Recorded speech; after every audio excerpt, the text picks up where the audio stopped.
Hello guys, कैसे हैं आप सभी लोग। उम्मीद करता हूँ बढ़िया होंगे। आज हम कंप्लीट करेंगे हमारा अमेरिकन रिवॉल्यूशन। और जिसने पार्ट 1 नहीं देखा है, इसके पहले पार्ट 1 कवर हो चुका है। जिसने पार्ट 1 नहीं देखा है वो पार्ट 1 को देखे।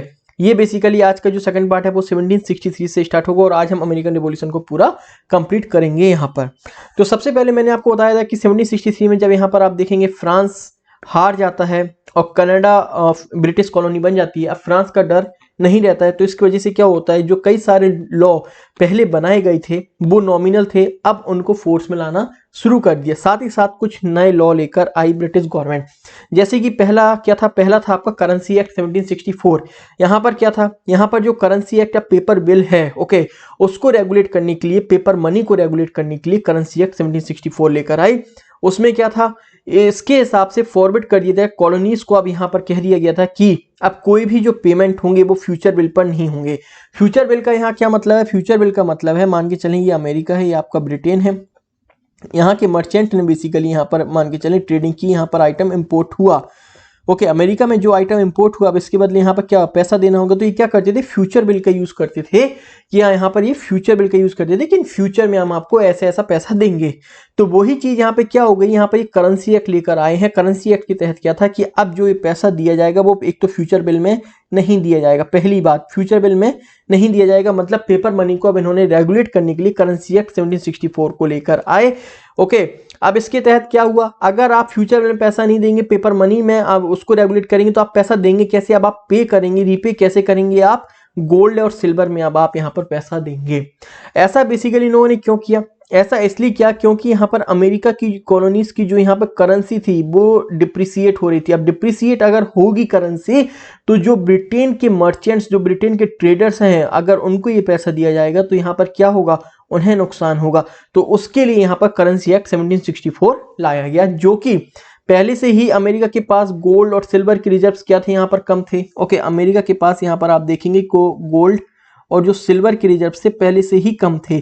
अब जब ये रिजर्व्स कम थे और इस पे उन्हें पेमेंट करना पड़ेगा तो डेफिनेटली उन्हें ये चीज पसंद नहीं आएगी, नाराज होंगे। सेकंड एक्ट आप यहाँ पे देखें क्या आया, सेकंड एक्ट 1764 में आया शुगर एक्ट 1764। तो शुगर एक्ट 1764 क्या है आपका, शुगर एक्ट 1764 बेसिकली स्मगलिंग के लिए मेन फोकस किया गया था। क्या हुआ था यहाँ पे, वेस्ट इंडोनेशिया से और फ्रांस की जो कैरिबियन सी में कॉलोनीज थी, तो यहाँ से क्या होता था, यहाँ से स्मगलिंग होके शुगर वगैरह यहाँ पर अमेरिका में आती थी, ओके। अब स्मगल्ड हो रही है, तो इस चीज को रोकने के लिए यहाँ पर शुगर एक्ट लेकर आए थे, जिसके तहत जो कस्टम ऑफिसर्स थे उनको ज्यादा से ज्यादा पावर दी गई, उनको रेगुलेट किया गया। इवन 22 एडमिलिटी कोर्ट, अगर कोई स्मगल करते हुए पकड़ा जाता है तो विथआउट जूरी, बिना जज के ही उसको सजा मिल सकती है। ऐसा कोर्ट यहाँ पर नोवा स्कोटिया में यहाँ पर ओपन किया गया इसके तहत। इसके बाद हम देखते हैं एक और एक्ट यहाँ पर लेकर आए जो कि बहुत ही ज्यादा मतलब लड़ाई की जड़ बना, वो था स्टाम्प एक्ट 1765। अब स्टाम्प एक्ट 1765 बेसिकली क्या था, स्टाम्प एक्ट 1765 क्या था आपका, जैसे कि अभी आप देखते हैं, आप गवर्नमेंट स्टाम्प्स वगैरह लेने जाते हैं तो वहां पर क्या होगा, गवर्नमेंट की आपको सील लगी होती है, उस पर आपको यहाँ पर कुछ रुपए देने पड़ते हैं। 10 रुपए का स्टाम्प हो सकता है, 100 रुपए का। तो इसी तरीके से यहाँ पे क्या हुआ, स्टाम्प एक्ट आया जिसमें क्या था कि आपकी जितनी भी गवर्नमेंट ऑफिशियल थिंग्स हैं, जैसे कि newspaper, licence, deeds, bonds, laissez और पैम्पलेट्स, इन पे क्या होगा, बेसिकली गवर्नमेंट का स्टैंप लगा होगा, जो कि ब्रिटिश गवर्नमेंट का होगा, ब्रिटिश गवर्नमेंट का स्टैंप लगा होगा और यहाँ पर उसके लिए आपको मनी पे करना होगा, ओके। अब इसके लिए क्या हुआ, मनी पे करना होगा। अब ऐसा क्यों किया, ऐसा करने का कारण क्या था, ऐसा करने का कारण ये था कि जब फ्रांस और ब्रिटेन के बीच में युद्ध हुआ यहाँ पर, ओके, जब ये युद्ध हुआ तो ब्रिटेन को इकोनॉमी बहुत ही ज्यादा हार्म हुई, ब्रिटेन की इकोनॉमी हार्म हुई। साथ ही साथ पहला रीजन, दूसरा रीजन, अभी यहाँ पे ट्रॉप्स को बढ़ाना पड़ा, क्यों, क्योंकि कनाडा भी अब यहाँ पर था, तो बॉर्डर जो लाइन थी वो बढ़ गई। तो इसकी भरपाई के लिए क्या किया गया, इसकी भरपाई के लिए यहाँ पर स्टाम्प एक्ट 1765 लेके आया। अब इससे क्या हुआ, रेवेन्यू जो जनरेट हुआ स्टाम्प एक्ट से वो करीबन 1 लाख पाउंड हर साल आपका जनरेट होता था, जो कि रेवेन्यू पूरी कॉलोनी से जो कलेक्ट होता था उसका 1/3 था। तो आप सोच सकते हैं कि स्टाम्प एक्ट कितनी ज्यादा रेवेन्यू कलेक्ट करता था। हालांकि ऐसा नहीं है कि ये पहले ऐसा नहीं होता था, पहले इन सारी चीजों पे नहीं होता था, लेकिन अभी ये डायरेक्ट मेथड यूज करने लगे। इसके लिए इन्होंने स्टाम्प ऑफिस खोला लंदन में, इंस्पेक्टर हर एक कॉलोनी में, 13 कॉलोनी थी तो हर एक कॉलोनी में इंस्पेक्टर यहाँ पर लाए गए। और स्टाम्प डिस्ट्रीब्यूटर यहाँ पर किए गए। अब स्टाम्प एक्ट क्या हुआ? स्टाम्प एक्ट बहुत ही ज़्यादा आप समझें कि एक लड़ाई की जड़ बना। ठीक है, यहाँ पे स्टाम्प ड्यूटी लगी। स्टाम्प ड्यूटी जैसी लगी तो यहाँ पर प्रोटेस्ट होना चालू हो गया, बहुत ही ज़्यादा प्रोटेस्ट हुआ। प्रोटेस्ट का कारण क्या था? प्रोटेस्ट का कारण ये था कि सबसे पहली बात, आप हमसे टैक्स नहीं ले सकते। जो पहले से वो 1760 में ही उन्होंने बात करना स्टार्ट कर दी थी, नो टैक्स विदाउट रिप्रेजेंटेशन। जब आप हमें रिप्रेजेंटेशन नहीं दे रहे हैं तो आपकी पार्लियामेंट हम पर टैक्स नहीं लगा सकती है। तो वही एक बात हो गई थी। और दूसरी चीज यहाँ पर क्या था कि जो सेल्फ गवर्नमेंट का कॉन्सेप्ट होता है कि लोकल बॉडीज वगैरह टैक्स लगाएंगी, तो आप उस कॉन्सेप्ट को ये क्या था, थ्रेटन कर रहा था। तो अब आप यहाँ पर हम पे टैक्स नहीं लगा सकते। इसके बाद आपकी देखेंगे तो मर्चेंट्स, लॉयर, माइंड्स, ये सारे के सारे बेसिकली क्या हुआ, यहाँ पर इकट्ठे हुए थे और प्रोटेस्ट करना यहाँ पर चालू हो गया था। और यहाँ पर इनकी एक डिमांड ये राइज हो रही थी कि सिर्फ कॉलोनीज जो रिप्रेजेंट कर रही है सिर्फ वो ही यहाँ पर टैक्स लगा सकती है। यहाँ पर किसी बाहर कॉलोनियल मास्टर को पावर नहीं है कि वो हम पर टैक्स लगा सके। ओके, तो इसके लिए आप देखेंगे मैसाचुसेट्स ने यहाँ पर पहला फॉर्मल एक्शन लिया। मैसाचुसेट्स ने यहाँ पर पहला फॉर्मल एक्शन यहाँ पर लिया। इसके विरोध में स्टाम्प ने फिर वर्जीनिया आप रिजोल्यूशन पास हुआ। ये भी क्या कहा था, ये भी एक प्रोटेस्ट था, एक तरीके का प्रोटेस्ट था, एक तरीके का ये डिक्लेरेशन कर रहे थे कि स्टाम्प ड्यूटी को नहीं मानेंगे। इसके बाद मैसाचुसेट्स ने बाकी कॉलोनीज को, बाकी जो 11 कॉलोनीज बची उनको बुलाया कि मीटिंग ऑर्गेनाइज की कि साथ में आए और ब्रिटेन की पार्लियामेंट से ये बात करते हैं कि इस टाइप का टैक्स नहीं लगा सकते, आपके पास हमारे ऊपर राइट ही नहीं है। और यहाँ पर सबने मिलकर एक डिक्लेरेशन निकाला। डिक्लेरेशन का नाम क्या था? Declaration of right of grievances. Okay, rights and grievances, आपकी क्या राइट्स हैं और वो उनकी क्या ग्रीवांसेस हैं, इस पर पूरे एक डिक्लेरेशन, एक लेटर तैयार किया जो कि British parliament, upper house, lower house को और वहाँ के किंग को ये लेटर भेजा गया। इसमें इन्होंने 3 बातें लिखी। पहली बात तो थी कि नो टैक्स विदाउट रिप्रेजेंटेशन, आपकी पार्लियामेंट में अमेरिकन रिप्रेजेंटेड नहीं है तो आप हम पे टैक्स नहीं लगा सकते। टैक्स लगाने का राइट सिर्फ हम कॉलोनीज के पास है, लोकल बॉडीज के पास है, जो लोकल असेंबलीज हैं सिर्फ उनके पास राइट है, आपके पास हम पर टैक्स लगाने का कोई राइट ही नहीं है। और इसके बाद भी अगर आप नहीं मानेंगे तो जो हम इंपोर्ट करते हैं उसको हम रिड्यूस कर देंगे, आप ये समझ लीजिए। तो ये सब धमकियां जब दी गई, उन्हें समझाया गया, तो कहीं ना कहीं ब्रिटिश ने क्या किया, इस एक्ट को रिपील किया। ओके, यही कारण नहीं था ब्रिटिश एक्ट ने, ये जो एक्ट आया, स्टाम्प एक्ट आया, उसको रिपील किया, स्टाम्प ड्यूटी को रिपील किया। इसके साथ आप देखें कुछ अंडरग्राउंड ऑर्गेनाइजेशन तैयार हो गई थी। ओके, सीक्रेट ऑर्गेनाइजेशन जिसको हम बोलते हैं, जैसे कि sons of liberty, daughter of liberty, इस टाइप की कुछ ऑर्गेनाइजेशन वहां पर तैयार हो गई थी। ओके, बोस्टन में बेसिकली ये हुई थी तैयार। एक बार मैप में देखते हैं बोस्टन कहाँ पर है आपका। बोस्टन पोर्ट है मैसाचुसेट्स का, जो ये आप रीजन देख रहे हैं, ये जो रीजन है बेसिकली मैसाचुसेट्स का, यहाँ पर आप देखेंगे ये बोस्टन पोर्ट है आपका।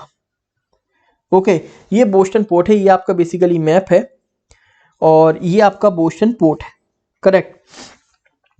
तो यहाँ पर इन्होंने बेसिकली सन्स ऑफ लिबर्टी ने सबसे ज़्यादा एक्शन जो लिया यहाँ पर न्यूयॉर्क में लिया। अब न्यूयॉर्क कहाँ पर है? ये आपका मैसाचुसेट्स है, ये आपका न्यूयॉर्क है। ओके, तो न्यूयॉर्क में बेसिकली इन्होंने लोगों को प्रिवेंट किया कि आप स्टैम्प ड्यूटी का यूज़ नहीं करेंगे, अपना काम कीजिए लेकिन स्टैम्प ड्यूटी का आप यूज़ नहीं करेंगे। साथ ही साथ इन लोगों ने स्ट्रीट्स में मार्च किया, साउटिंग, एक नाराबाजी यहाँ पर करने लगे, liberty property and no stamps, हमें लिबर्टी चाहिए, आज़ादी चाहिए, लिबर्टी होनी चाहिए, हमें हमारी प्रॉपर्टी है उस पर कोई भी हम टैक्स नहीं देंगे, साथ ही साथ स्टैम्प वगैरह ड्यूटी वगैरह तो बिल्कुल भी नहीं मानेंगे।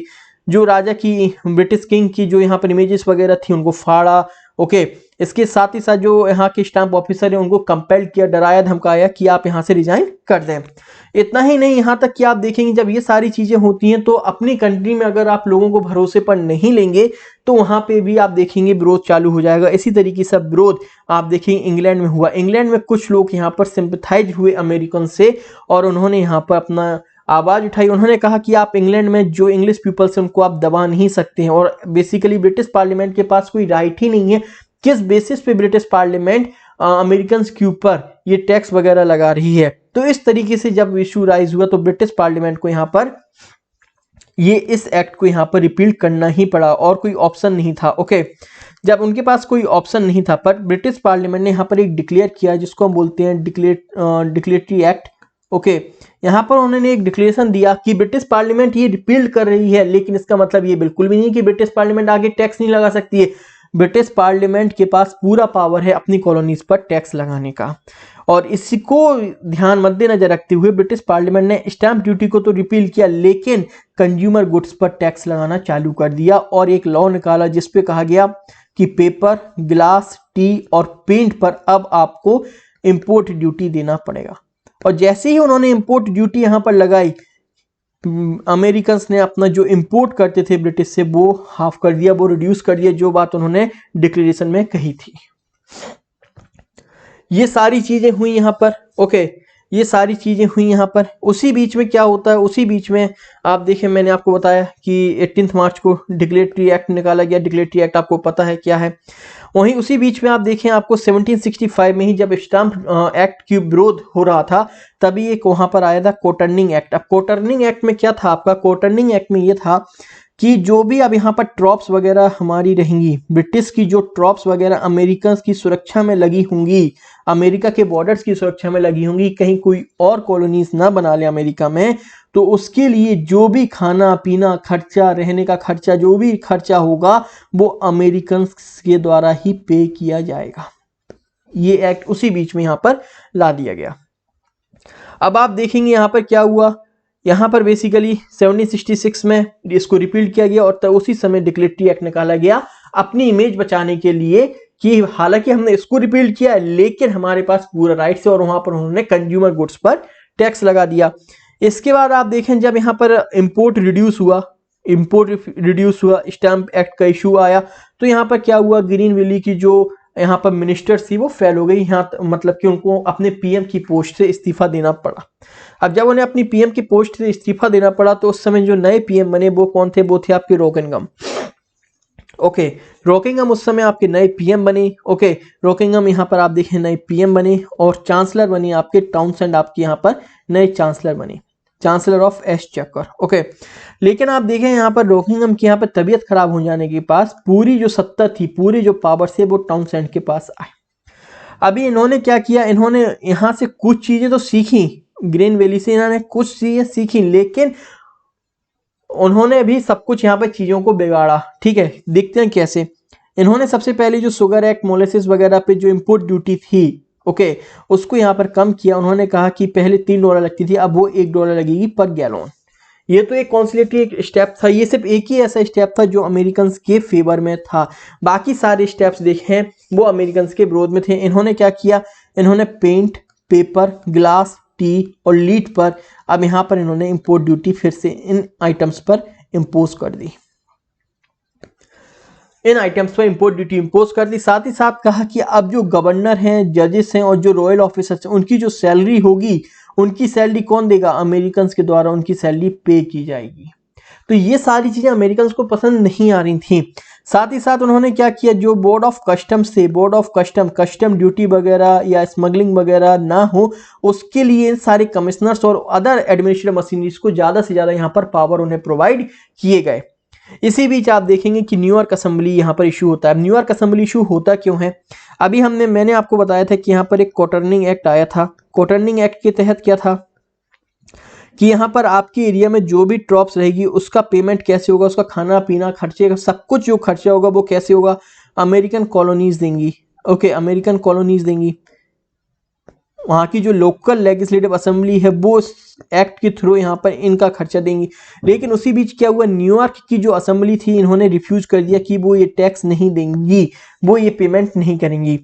और जैसे कि रिफ्यूज यहाँ पर न्यूयॉर्क की असेंबली ने, लोकल असेंबली ने रिफ्यूज किया, ऊपर से क्या हुआ, ब्रिटिश पार्लियामेंट ने अपनी सुप्रीमेसी दिखाने के लिए, न्यूयॉर्क असेंबली जो थी आपकी, न्यूयॉर्क असेंबली को क्या किया, सस्पेंड कर दिया। न्यूयॉर्क असेंबली को सस्पेंड कर दिया अंडर डिक्लेरेटरी एक्ट। अब डिक्लेरेटरी एक्ट में आपको बता चुका हूं कि हमारे पास पूरा राइट है आप पे टैक्स लगाने का, साथ ही साथ आपके ऊपर कोई भी कानून बनाने का हमारे पास पूरा राइट है। आप उस राइट को नहीं अमान्य नहीं कर सकते, आप ऐसा नहीं कर सकते कि रिफ्यूज करें। तो इस एक्ट के अंदर, डिक्लेरेटरी एक्ट के अंदर उन्होंने क्या किया, न्यूयॉर्क असेंबली को यहाँ पर सस्पेंड कर दिया।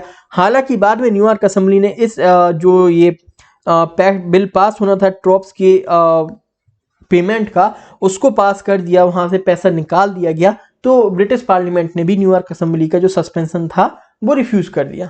तो ये एक इशू था जिससे लोगों को बहुत ज़्यादा मतलब समझ में आया। लोगों को, अमेरिकन को लगा कि मतलब ब्रिटिश पार्लियामेंट न्यूयॉर्क की असेंबली को कर सकती है, हमारी इमेज क्या है यहाँ पर। ओके, सो यहाँ पर कुछ कॉन्स्टिट्यूशन की उनको अवेयरनेस, पॉलिटिकल अवेयरनेस, बाकी कुछ इशू राइज हुए।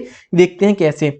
अब इसका रिजल्ट क्या हुआ टर्म्स एंड मीजर्स का, जो इतने सारे उन्होंने मेजर्स लिए, उसका क्या हुआ। यहाँ पर एक जो मर्चेंट्स थे, मैन्युफैक्चरर्स थे, जो बाकी अमेरिकन थे, उन्होंने क्या किया कि अब वो क्या करेंगे, अब वो यहाँ से इंपोर्ट को रिड्यूस कर देंगे, ब्रिटेन से इंपोर्ट को रिड्यूस करेंगे। अगर ब्रिटेन से वो इंपोर्ट को रिड्यूस करेंगे तो कहीं ना कहीं उन पर इकोनॉमिक प्रेशर बनेगा, और इकोनॉमिक प्रेशर बनेगा तो कहीं ना कहीं वो अमेरिकन की डिमांड को फुलफिल करेंगे।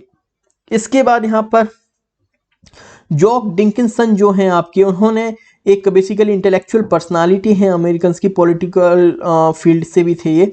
इन्होंने कॉन्स्टिट्यूशनल इशू राइज किया। अब कॉन्स्टिट्यूशनल इशू जो राइज किया, इन्होंने पैम्पलेट्स वगैरह यहाँ पर छापी, उसमें कॉन्स्टिट्यूशनल इशू राइज किया लोगों को अवेयर करने के लिए। अब वो इशू क्या था, उन्होंने कहा कि हमसे टैक्स किस बेसिस पे ले रहे हैं, वही सारी चीजें, no tax without representation, tax किस बेसिस पे ले रहे हैं। और जो साथ ही साथ जो टाउन्स एंड ड्यूटीज, जो इतनी सारी इन्होंने यहाँ पर ड्यूटीज इंपोर्ट की हैं हम पर, पेपर पे, ग्लास पर, टी पर, इतनी सारी जो इन्होंने ड्यूटीज इंपोज की हैं हम पे, ये किस बेसिस पे कर पाए हैं, ये लॉ हम पे कैसे बना रहे हैं। ओके, और साथ ही साथ जो न्यूयॉर्क का डिक्लेरेटरी जो इशू था, उस पर भी इन्होंने यहाँ पर कॉन्स्टिट्यूशन अवेयरनेस लोगों में अवेयर किया। ओके, इसके बाद क्या हुआ, मासाचुसेट्स के जो सैमुअल एडम्स थे, इंटेलेक्चुअल पर्सनालिटी हैं, वहाँ की पॉलिटिकल फील्ड से भी कनेक्टेड हैं और रेडिकल थिंकर हैं आपकी, रेडिकल थिंकर हैं। इन्होंने एक सर्कुलर लेटर किया जिसमें उन्होंने बताया कि जो टाउन सेट के जो जितने भी मेजर्स हैं ना, वो बेसिकली हमारे कॉन्स्टिट्यूशनल राइट्स को कहीं ना कहीं खा रहे हैं, कहीं ना कहीं खत्म कर रहे हैं, जो हमारे कॉन्स्टिट्यूशनल राइट्स हैं। आप हम पे इतने सारे मेजर्स नहीं लगा सकते हो, आप कस्टम ऑफिसर्स को यहाँ तैनात नहीं कर सकते हो, जो कि हमारी जो लिबर्टी है, हमारी कंट्री में हम सोवरजिन कंट्री की तरह काम करना चाहते हैं, आप हम पर कोई और अथॉरिटी इंपोज नहीं कर सकते हैं। तो ये सारे इश्यूज यहाँ पर सैमुअल एडम्स ने अपने सर्कुलर लेटर में राइज किए, जिससे लोगों को और ज्यादा अवेयर किया जा सके। अब ये सब सारी चीजें हुई तो इससे क्या होता है, यहाँ पर आपका ब्रिटिश किंग जो थे वो गुस्सा गए। ओके, अब वो गुस्सा हो गए, बोले ओ हो इतनी हिम्मत हो गई तुम्हारी। तो यहाँ पर उन्होंने क्या किया, 1768 में ब्रिटिश ट्रॉप्स को भेजा। अब ये ट्रॉप्स को क्यों भेजा, क्योंकि जो सैमुअल एडम्स थे, उन्होंने अपने कहा कि मेरे कॉन्स्टिट्यूशनल राइट्स, आप बोर्ड ऑफ कस्टम ड्यूटीज वगैरह कोई ऐसी अथॉरिटी हम पे इम्पोज नहीं कर सकते हो। तो उस अथॉरिटी को इम्पोज करने के लिए उन्होंने बोस्टन, ब्रिटिश ने ट्रॉप्स भेजे कि आप बोस्टन जाएं, बोस्टन पोर्ट पे जाएं, और जो वहाँ पे बोर्ड ऑफ कस्टम कमिश्नर्स हैं उसकी देखभाल करें। लेकिन ये सारी चीज़ें जो वहाँ के रेडिकल थिंकर्स थे, जैसे कि सैमुअल एडम्स वगैरह, उन्हें सारी चीज़ें पसंद नहीं आई।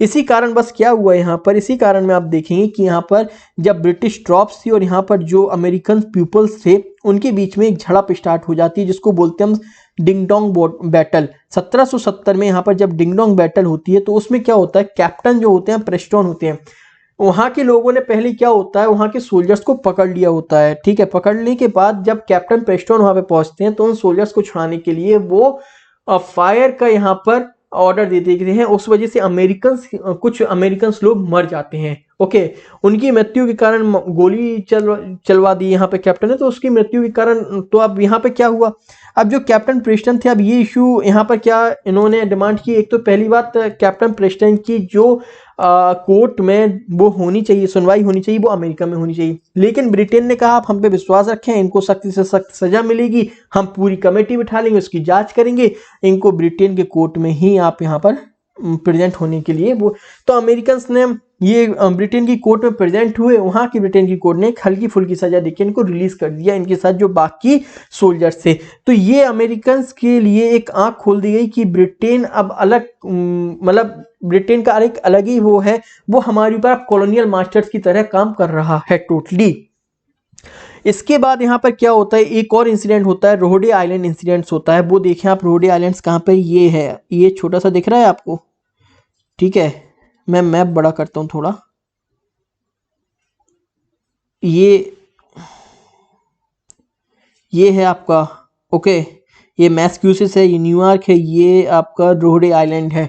तो यहाँ पर क्या होता है, बेसिकली यहाँ पर एक इंसिडेंट यहाँ पर होता है। अब एक क्या होता है यहाँ पर, इसी तरीके से जैसे कि यहाँ पर एक इंसिडेंट हुआ ना, उसी तरीके से एक गैस्पी क्या है आपकी, सर्वे शिप थी ब्रिटेन की। ओके, ब्रिटेन की सर्विस शिप थी। तो बेसिकली यहाँ पर उन लोगों ने आग लगा देती है, अमेरिकन इसको जला देते हैं। तो इसके लिए कमीशन बिठा दी जाती है उन लोगों को सजा देने के लिए, लेकिन वहां पे किसी ने कुछ कहा ही नहीं कि कैसे जली, तो उस वजह से कोई क्रू नहीं बना। तो ये ब्रिटेन को भी यहाँ पर इनके ऊपर गुस्सा बैठे हुए थे कि एक्शन लेना है। तो कहीं ना कहीं आप देख रहे होंगे कि अमेरिकन और ब्रिटेन के बीच में यहाँ पर दूरियां बढ़ती चली जा रही थी। इसके बाद यहाँ पर क्या होता है, यहाँ पर अब आते हैं हमारे Lord North as a prime minister of England. जब Lord North as a prime minister of England आते हैं तो उन्होंने एक ठंडे दिमाग से चीजों को सोची, एक समझदार प्राइम मिनिस्टर थे यहाँ पर, जिन्होंने, जो कि आपके लॉर्ड टाउनशेंड ने और ग्रेन वैली ने, यहाँ तक कि रॉकिंगहम ने, जो भी रॉकिंगहम तो काम ही नहीं कर पाए, यहाँ जो एक्सट्रीम स्टेप्स लिए गए जिससे ब्रिटेन और अमेरिका के रिलेशंस बिगड़े, उन रिलेशंस को सुधारने के लिए इन्होंने कई सारे स्टेप्स लिए। सबसे पहले इन्होंने कहा कि अगर हम कंप्लीटली रिट्रीट कर देते हैं, जो भी टैक्स वगैरह टाउनशेंड ने जो टैक्स वगैरह लगाए हैं, तो कहीं ना कहीं वो हमारी कमजोरी दिखाई जाएगी। ये बेसिकली समझ रहे थे कि अमेरिका में एक आंदोलन, रिवॉल्ट चालू हो रहा है, अगर इसको नहीं संभाला गया तो ब्रिटेन को अमेरिका कॉलोनी खोनी पड़ेगी। तो इन्होंने कहा कि हम पार्शियल रिट्रीट करते हैं, सिर्फ टैक्स जो होगा वो आपका सिर्फ टी पर होगा, बाकी जगहों पर आपका टैक्स नहीं होगा। मतलब कि अब यहां पर देखें कुछ समय के लिए यहां पर शांति आती है, लेकिन यहां पे जो अमेरिका में कुछ अलग अलग डिफरेंट ग्रुप्स बढ़ चुके थे, वो इस शांति से खुश नहीं थे। कुछ लोग खुश थे, कुछ लोग खुश नहीं थे। जैसे कि रेडिकल्स जो थे वो बेसिकली चाहते थे कि कंप्लीट फ्रीडम होनी चाहिए, एक अमेरिका एक सोवर्जिन कंट्री की तरह काम करना चाहिए, डेमोक्रेसी होनी चाहिए, रिपब्लिकन कंट्री होनी चाहिए, जिसके ऊपर किसी का भी अधिकार नहीं हो। जो कॉलोनियल का ठप्पा लगा है उस कॉलोनियल के ठप्पे को खत्म होना चाहिए। इसमें कौन कौन थे, इसमें लॉयर्स थे, शिप वर्कर्स थे, आर्टिसंस, न्यूज़पेपर पब्लिशर्स, और नाम में देखें तो Samuel Adams, Charles Thomson, George Washington, Thomas Jefferson, इस टाइप के रेडिकल थिंकर्स थे यहाँ पर। जबकि कंजर्वेटिव्स कौन थे, कंजर्वेटिव्स का मानना था कि ब्रिटेन के साथ हमारे अच्छे रिलेशंस जो पहले से हैं उन रिलेशंस को आगे बढ़ना चाहिए, और जो भी गलतियां टाउनशेंड या फिर रॉकिंगहम से हुई हैं, ग्रेन वैली से जो गलतियां हुई हैं, उन गलतियों को अमेरिकन को भूल जाना चाहिए और अमेरिका ब्रिटेन के साथ एक अच्छे रिलेशंस मेंटेन करने चाहिए। इसमें आपके देखेंगे तो professional politicians, royal officers, merchants and rural populations थी। लेकिन रेडिकल की पॉपुलेशन क्या थी, रेडिकल की पॉपुलेशन जनता जो थी बेसिकली वो यहाँ पर एक्सट्रीम स्टेप नहीं ले सकते थे, क्योंकि इनकी पॉपुलेशन यहाँ पर कम थी। इनकी जो विचारधारा थी, इनकी सोच जो वाले जो लोग थे ना वो कम थे। तो इन्होंने क्या किया, इनको ये एविडेंस कब मिला, इनको सैमुअल एडम्स जब यहाँ पर 1771 में कंजर्वेटिव्स के जब चुनाव हुआ, मैसाचुसेट्स में जब चुनाव हुआ, तो कंजर्वेटिव से ये सैमुअल एडम्स यहाँ पर हार गए। तो ये समझ गए थे कि अभी हमारी जैसी सोच के लोग अमेरिका में नहीं है। तो इन्होंने क्या किया, एक कमेटी फॉर्म स्टार्ट कर दी, कमेटी ऑफ करेस्पॉन्डेंस, जहां पर इन लोगों ने अपनी विचारधारा को सर्कुलेट करना चालू कर दिया। सबसे पहले फॉर्म की गई 1772 में, और साल भर के अंदर ही विद इन ईयर ये कमेटी आप देखेंगे हर 11 कॉलोनीज में हुई थी। 2 कॉलोनी नहीं हुई थी आपकी, ये पहली कॉलोनी है पेंसिल्वेनिया में नहीं हुई थी और नॉर्थ कार्लोनिया में नहीं हुई थी। ओके, सो पेंसिल्वेनिया आपका ये है, यहाँ पर ये कॉलोनी, और नॉर्थ कार्लोनिया में ये फॉर्म नहीं हुई थी, बाकी कॉलोनीज में ये कमेटी फॉर्म हुई थी, जहां पर इन्होंने अपनी विचारधारा लोगों तक फैलाई, लोगों को अवेयर किया कि हमें इंडिपेंडेंट होना चाहिए, हमें आजाद यहाँ पर होना चाहिए। और इन्हीं की सोच थी, जो रेडिकल थिंकर्स थे ना, इन्हीं की सोच थी कि आप देखेंगे जब यहाँ पर टी एक्ट आया 1772 में। अब टी एक्ट क्या था, 1772 में जो टी एक्ट आया था वो क्या था। अब 1772 में आप देखेंगे हमने एक इंडिया में आप देखेंगे तो रेगुलेटिंग एक्ट आया था। अब रेगुलेटिंग एक्ट क्यों आया था, क्योंकि ईस्ट इंडिया कंपनी यहाँ पर बैंकरप्ट हो चुकी थी। ठीक है, अब इसी तरीके से यहाँ पर जब 1772 में टी एक्ट आने का भी मकसद सिर्फ यही था, क्योंकि ईस्ट इंडिया कंपनी बैंकक्रप्ट जो हो चुकी थी उसको सरवाइव कराने के लिए ब्रिटिश गवर्नमेंट ने यहाँ पर ये स्टेप्स लिया था। अब यहाँ पर स्टेप्स क्या थे, ब्रिटिश गवर्नमेंट ने कहा था कि बेसिकली अभी जो है पहले इंपोर्ट ड्यूटी देनी पड़ती थी, उस इंपोर्ट ड्यूटी को यहाँ पर क्या किया गया, कम कर दिया गया, कि ईस्ट इंडिया कंपनी अगर अमेरिकन में कॉलोनीज में जाकर टी सेल करती है तो उस पर इंपोर्ट ड्यूटी कम हो गई। सेकंड, अभी पहले ईस्ट इंडिया कंपनी को अमेरिका कॉलोनीज में जाने के लिए पहले ब्रिटेन जाना पड़ता था, फिर उधर से अमेरिका, अब वो डायरेक्ट यहाँ से जा सकते हैं।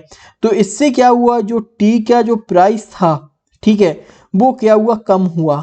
इससे उनके 2 मकसद पूरे हो रहे थे, एक तो ईस्ट इंडिया कंपनी सर्वाइव हो जाती, साथ ही साथ जो यहाँ पर स्मगलिंग हो रही थी डच वगैरह से, इंडोनेशिया वगैरह से जो स्मगलिंग हो रही थी टी की, वो भी खत्म हो जाती है यहाँ पर। ओके, अब जब वो खत्म हो जाती है यहाँ पर, तो ये दो थे। अब जब ये मार्केट में पहुंचे, अब जब ये ईस्ट इंडिया कंपनी मार्केट में पहुंचती, तो इससे क्या होता है, जो वहाँ के पहले से मार्केट में बैठे हुए अमेरिकन हैं, उनकी चाय महंगी हो जाती है यहाँ पर, और जो ईस्ट इंडिया कंपनी की चाय जो टी होती है वो सस्ती हो जाती है, तो उनका मार्केट खराब हो जाता। तो इस वजह से इन्होंने क्या किया, ईस्ट इंडिया कंपनी को मार्केट में घुसने नहीं दिया।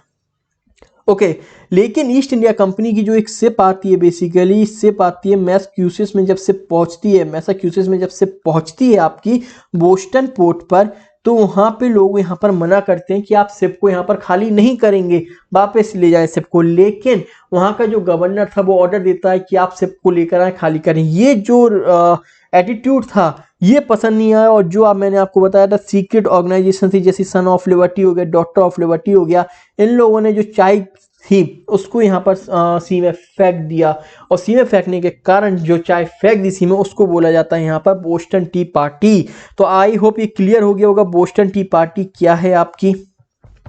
करेक्ट। अब बोस्टन टी पार्टी यहाँ पर क्लियर हो जाता है। तो इसके बाद अब क्या होता है, ब्रिटेन ने यहाँ पर कुछ एक्सट्रीम स्टेप्स लिए, अमेरिकन को पनिश करने के लिए यहाँ पर ब्रिटेन ने कुछ एक्सट्रीम स्टेप्स लिए। अब वो एक्सट्रीम स्टेप्स क्या थे उनको भी एक बार देख लेते हैं हम। पहला स्टेप्स क्या था, जो कि इनटॉलरेबल थी, जिन्हें बर्दाश्त नहीं किया जा सकता। पहला स्टेप था मैसाचुसेट्स की जो गवर्नमेंट थी उस पर एक्ट लेके आया। यहाँ पर इस गवर्नमेंट को क्या किया, सस्पेंड कर दिया गया। सस्पेंड करने के बाद मैसाचुसेट्स को बेसिकली रॉयल किंग के अंडर में, डायरेक्टली रॉयल किंग के अंडर में ला दिया गया। गवर्नर यहाँ पर अपॉइंट कर दिया गया। मतलब कि यहाँ की जो लोकल सेल्फ गवर्नमेंट थी उसको क्या किया गया, वहाँ की जो लोकल सेल्फ गवर्नमेंट थी उसको यहाँ पर खत्म कर दिया गया। करेक्ट, लोकल सेल्फ गवर्नमेंट को यहाँ पर खत्म कर दिया गया, पहला पॉइंट। दूसरा क्या हुआ, एडमिनिस्ट्रेशन ऑफ जस्टिस एक्ट। अब एडमिनिस्ट्रेशन ऑफ जस्टिस एक्ट क्या है आपका, इसमें बेसिकली ये था कि कोई भी ब्रिटिश ऑफिसर्स अगर कैपिटल ऑफेंस में पकड़ा जाता है, ठीक है, कोई भी ब्रिटिश ऑफिसर्स अगर कैपिटल ऑफेंस में पकड़ा जाता है, तो उसके पास राइट था कि वो अपना ट्रायल ब्रिटेन में ही करवा सके। ये उसके पास राइट था कि वो अपना ट्रायल इंग्लैंड में करा सके अगर कोई भी ऑफिसर्स कैपिटल ऑफेंस में पकड़ा जाता है। बोस्टन पोर्ट को यहाँ पर बंद कर दिया गया, और मैसाचुसेट्स गवर्नमेंट से कहा गया कि जो भी ईस्ट इंडिया कंपनी का यहाँ पर नुकसान हुआ है, जो आपने टी फेंकी गई है, ओके, बोस्टन टी पार्टी जो आप लोगों ने की है यहाँ पर, उसकी पूरी भरपाई आप करेंगे। इसके बाद यहाँ पर कॉटनिंग एक्ट को पहले क्या हुआ था, सस्पेंड कर दिया गया था, उसको वापस से रिज्यूम कर दिया गया। यहाँ पर ट्रॉप्स को ज़्यादा से ज़्यादा ट्रॉप्स यहाँ पर भेजी गई, जिसमें आगे ऐसे इंसिडेंट ना हो उसके लिए यहाँ पर ट्रॉप्स यहाँ पर भेजी गई। अब इसके बाद सबसे एक्सट्रीम स्टेप्स क्या लिया गया, क्यूबेक एक्ट, जिसके कारण आप देखेंगे कि जो इमीडिएट फीचर्स थे, अब इमीडिएट फीचर्स में क्या होगा, बोस्टन टी पार्टी हो गई आपकी। उसके बाद जो क्यूबेक एक्ट आया, okay, this is also one of the immediate reason कि आपका अमेरिकन बार ऑफ इंडिपेंडेंस होता है, अमेरिका यहाँ पर रिवॉल्ट कर देता है। अब क्यूबेक एक्ट बेसिकली क्या था, इसको हम यहाँ देखें थोड़ा सा। ये देखो आप, ये क्यूबेक है आपका, ठीक है, और ये क्यूबेक हो गया आपका, ठीक है। अभी एक मैप और देखो यहाँ पे, ये बेसिकली क्यूबेक है आपका, ये फ्लोरिडा है, अटलांटिक ओशियन है, ओके। अब यहाँ देखो, ये आपकी मिसिसिपी रिवर जो है बेसिकली आपकी, ये इस टाइप से है। तो ये बेसिकली यहाँ पर क्या हुआ, ये अभी ये पार्ट देखो, जो ये लाइन दिख रही है आपको, जो ये लाइन मैंने खींची है, ये बेसिकली पूरा यूएसए का पार्ट था, ठीक है। तो यहाँ पर जो ये कंट्रीज थी, यहाँ पर जो ये कंट्रीज थी आपकी, जैसे कि ये न्यूयॉर्क हो गया, ओके, वर्जीनिया हो गया, ठीक है। तो ये कंट्रीज क्या सोच रही थी कि ये अपनी वेस्टर्न बॉर्डर को बढ़ाकर क्यूबेक को अपने उसमें सबमिट कर लेंगे, अपने अंदर सम्मिलित कर लेंगे, अपना वेस्टर्न बॉर्डर्स बढ़ा देंगे। लेकिन गवर्नमेंट ने यहाँ क्या किया, गवर्नमेंट यहाँ पर क्यूबेक एक्ट यहाँ पर लेकर आई। क्यूबेक एक्ट में क्या हुआ, क्यूबेक एक्ट में एक बाउंड्री उन्होंने क्रिएट कर दी यहाँ पर, इस टाइप से वेस्टर्न बाउंड्री इन्होंने यहाँ पर क्रिएट कर दी हुडसन रिवर के नॉर्थ में, और ये आपका जो सुपीरियर लेक्स वगैरह हैं ये आपके उसके साउथ में हो गया आपको, और ये इस टाइप से इन्होंने एक बाउंड्री यहाँ पर क्रिएट कर दी। अब जब इन्होंने एक बाउंड्री यहाँ पर क्रिएट कर दी, पहला रीजन तो ये हुआ कि यहाँ पर उन्होंने क्या किया, यहाँ पर उन्होंने कोई लोकल गवर्नमेंट को सेटअप नहीं किया। ये डायरेक्ट क्या हुआ है, डायरेक्टली जो आपका लीड किया जाएगा वो कैसे लीड किया जाएगा, डायरेक्टली आपका ब्रिटिश गवर्नमेंट के द्वारा लीड किया जाएगा, वहीं से नॉमिनेशन यहाँ पर किए जाएंगे। ओके, लोकल सेल्फ गवर्नमेंट नाम की यहाँ पर चीज नहीं थी। तो ये अमेरिकन में क्या था, अमेरिका में अब ये पहला एक इस टाइप का मॉडल सेटअप किया जा रहा था। अभी तक क्या था, अमेरिकन को सेल्फ गवर्नमेट यहाँ पर प्रोवाइड की गई थी। अब यहाँ पे क्या है, सेल्फ गवर्नमेंट नहीं रहेगी, अब डायरेक्टली यहाँ पर अपॉइंटमेंट किया जाएगा। ये डायरेक्ट एक ब्रिटेन कॉलोनी की तरह यहाँ पर काम करेगा, जहां पर लोकल सेल्फ हेल्प गवर्नमेंट वगैरह करके कुछ भी नहीं होगा। ठीक है, ये पहला यहाँ पर एक पॉइंट यहाँ पर याद रखिएगा। ठीक है, दूसरा चीज क्या हुआ, आप देखेंगे जो ये यूएस वाले थे, ओके, वहां पर बेसिकली क्या था, जो मैक्सिमम पॉपुलेशन थी ना वो प्रोटेस्टेंट क्रिश्चियनिटी को मानती थी, प्रोटेस्टेंट रिलीजन्स को मानती थी, और क्यूबेक और कनाडा में बेसिकली क्या था आपका कैथोलिक रिलीजन को मानते थे। तो इन्होंने यहाँ पर क्या किया, ब्रिटेन ने इनको पनिश करने के लिए उस कैथोलिक रिलीजन को क्या किया, रिकॉग्नाइज करना चालू कर दिया। अब जब उस कैथोलिक रिलीजन को रिकॉग्नाइज किया तो ये कहीं ना कहीं जो यूएसए की, यूनाइटेड स्टेट्स ऑफ इंडिया की जो यूनिटी इंटीग्रिटी थी ना, उसको कहीं ना कहीं लोगों ने क्या किया था, हार्म करना चालू कर दिया था। और साथ ही साथ जो इनका एक सपना था कि अपनी बाउंड्रीज आगे वेस्टर्न फ्रंटियर्स और क्यूबेक को भी अपने उसमें सबमिट कर लेंगे, अब वो चीज़ यहाँ पर नहीं हो पा रही थी। तो यही कारण था कि क्यूबेक एक्ट ने अमेरिकन को और ज़्यादा यहाँ पर रिवोल्ट करने के लिए मजबूर कर दिया। और जैसे कि ये 1775 में आपको होता है, आप देखेंगे कि 1775 1776 से आपका यहाँ पर American war of independence start हो जाता है। उसी समय कुछ इंटेलेक्चुअल पर्सनालिटी भी आती हैं और अपने जो लोगों को अवेयर करती हैं, मोटिवेट करती हैं कि हमें इंडिपेंडेंस अब ले लेनी चाहिए। जैसे कि पैट्रिक हेनरी ने आपका यहाँ पर मोटिवेट किया, एक स्पीच दिया, और उनकी स्पीच में क्या था, गिव मी लिबर्टी, या तो मुझे आज़ादी दो, गिव मी लिबर्टी, और गिव मी डेथ, या फिर मुझे मृत्युदंड दे दो। तो इस टाइप के जब वहाँ पे इंटेलेक्चुअल्स स्टेटमेंट्स पास हुए तो लोगों के अंदर और ज़्यादा मोटिवेशन आया और उन्होंने यहाँ पर अपने आप को इंडिपेंडेंस डिक्लेयर कर दिया। 4 जुलाई 1776 में यहाँ पर इंडिपेंडेंस डिक्लेयर कर दिया। और जब अमेरिका और ब्रिटेन के बीच में युद्ध चला, and finally British army under Cornwallis के अंडर में यहाँ पर ब्रिटिश आर्मी ने यॉर्क टाउन के पोर्ट पर यहाँ पर अपने आप को सरेंडर कर दिया। और 1783 में एक यहाँ पर treaty of peace of Paris यहाँ पर साइन होती है, जिससे अमेरिका यहाँ पर बेसिकली इनकी जीत में बेसिकली क्या था, यहाँ पर फ्रांस, स्पेन, नेदरलैंड, इन लोगों ने भी यूएस की यहाँ पर हेल्प की थी अगेंस्ट ब्रिटिश आर्मी। तो जैसे कि मैंने आपको कल भी बताया था कि फ्रांस के एक राइटर ने जैसे ही वो फ्रांस हारा था, बहुत जल्दी एक स्टेटमेंट पास किया था कि बहुत जल्द ब्रिटेन भी अमेरिका कॉलोनीज को खो देगा, और उसका रीजन मैंने आपको फर्स्ट वीडियो में बताया था। तो वो चीज़ उसकी यहाँ पर सही साबित हुई।